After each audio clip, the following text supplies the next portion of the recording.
Okay everyone, I want to do a quick review of this item I saw advertised in a YouTube commercial. It costed $25. It's called Splash.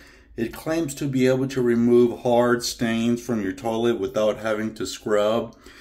You simply put in 2 tablespoons of this powder in your toilet and wait 1 hour and flush it. And here's my toilet. I apologize for not getting the before photos, but my toilet had extreme lot of stains on here.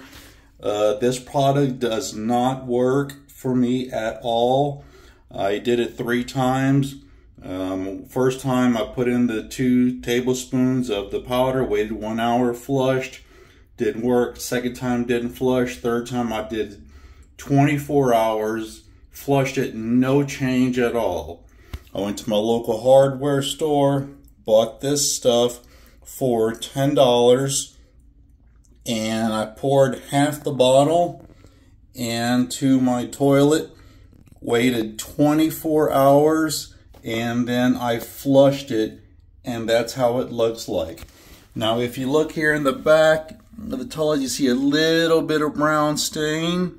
Well, the entire section right here was just like that, and I imagine if I were to do a second treatment it would get that out, but I'm not very particular. So again, this item I saw advertised on a YouTube commercial, $25. It did not work. I bought this at my local hardware store, $10. It worked. I hope this video helps you, and have a nice day.